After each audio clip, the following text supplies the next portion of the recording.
Lewiston, Montana. As you can see, it's a drizzling rain, and it's been drizzling for like, I don't know, 10 hours.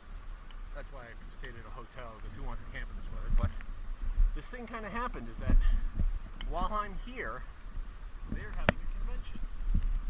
And as you could probably guess, it's a classic car convention. I don't even know what's the map. So in the parking lot here, there's all these classic cars. I mean, this is just one of the parking lots. This hotel, I think 4. So there's a so the whole evening was talking about classic cars, which I have little to no knowledge of. So it was kind of more of an educational experience for me. So, but yeah, well, the good news is that's an old one. It's an old station wagon. The good news is that this rain's supposed to end pretty quickly as I head east. So that's where I'm headed. Hopefully everything goes well. I really do.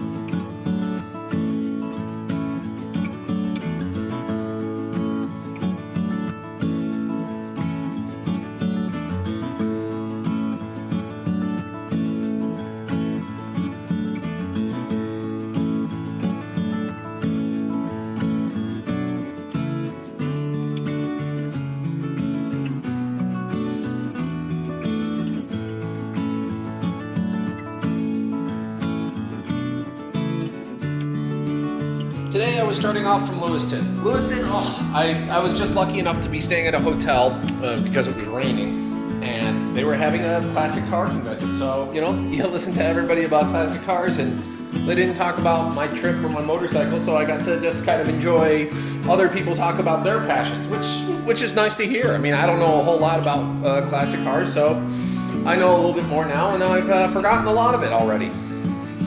But it was actually terrible starting off, because it was just, the rain wouldn't let up, and it just kept coming and kept coming and kept coming. It was one of those things that's unavoidable. I mean, my goal was it was going to rain in Lewiston pretty much the whole day, so I needed to get past the storm front, and I could either hold up for a few days and wait for this storm to pass through, or I could cut across it and head a little east and south, which would get me by it, and that was my choice. That's what I took.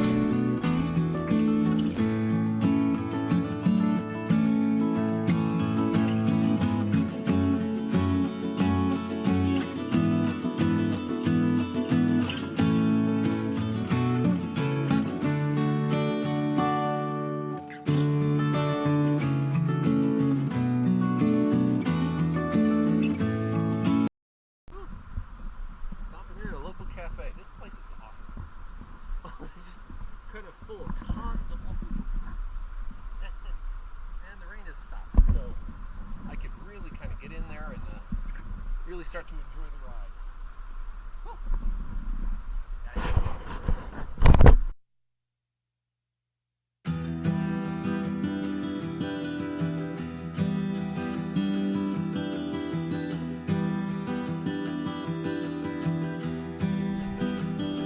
That little place I just came from was a little diner, a place to get gas, and also, while I was there, a little hole in the wall kind of town. I forget what it was called. It was a little, really small place, and it had a grand total of about 40 people for the town. That's what the sign said, about 40 people.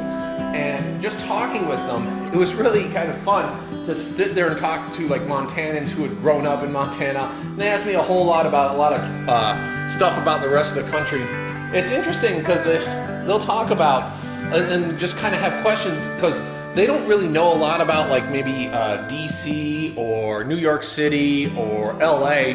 All they really know comes from like TV or whatnot. And they actually ask the question, is it really like this? Is it really like that? And you have to say, for the most part, yes and no. I mean, they'll ask questions like, well, is it really like as flamboyant? No, those places usually aren't. But in New York City, for example, people see like weird stuff all the time, and you just kind of ignore it most of the time. But they are really kind of instructive. I mean, one of the things is they talk about how they're always amazed when people come in and they don't know how to ride horses, because everyone in this area has been riding a horse since they were like really young, 5 or 6 years old. Some of these people are true cowboys, ranchers who do a whole lot of other work. I mean, many of them don't even have a mechanic. What they really have are just like, you need someone who knows how to do this, and that's what they do. They seek people who know how to do different things, and that's how this whole area kind of works out to be in Montana. Because Montana, big sky country, and as it's big sky country, you have a lot of people who will spend a whole day just riding around on their horse or doing what and ranching.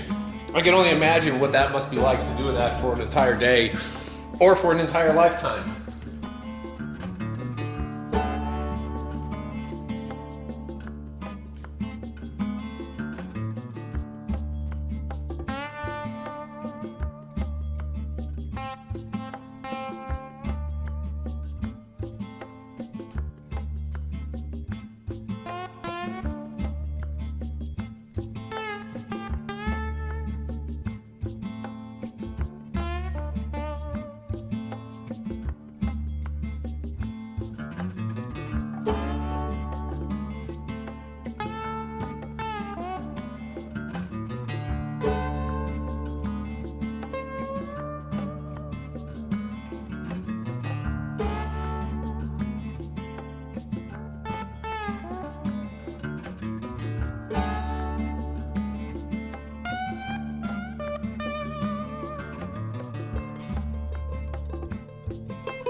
That, but this is 1876. There was a campsite here of people who were kind of during the Indian Wars.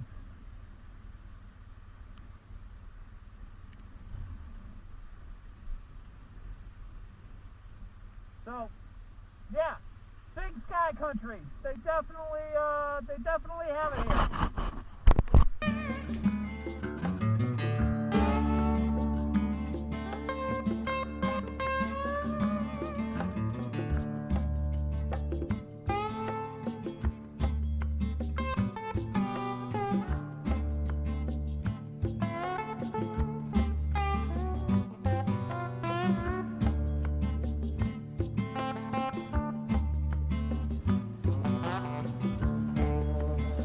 Yes, also in Montana, there's obviously plenty of spots where they talk about Indian wars or wagon trains or forts that were set up across the West. One of the things is that I think some of the first Indian treaties were one to establish borders with the Indian nations and to allow safe passage for settlers who were moving west. It would only be later when technology had advanced to really make the plain states really habitable and allow like true farming, because originally people just wanted to live by the coast because, you know, obviously transportation, access to water, and easy with farming. The Great Plains really didn't have that until like some more technological advances would occur, and then that's when really the West got settled in the really like the mid to late 1800s.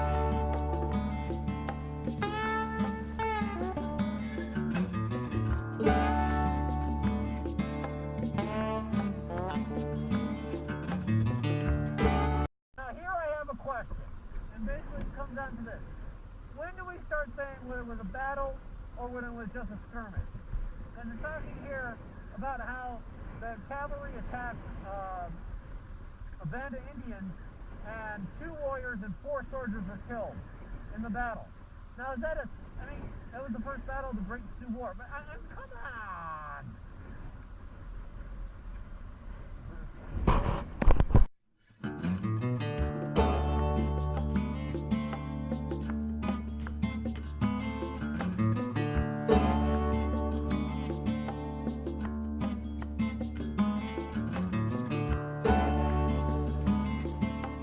Yeah, I was starting to get confused because I would read things that would happen. They would say battle, and then you'd see the casualty list, and the casualty list wasn't really extensive. So I think when just a couple people are shooting at each other, you can't really call it a battle. But hey, that's a thing for other people to debate.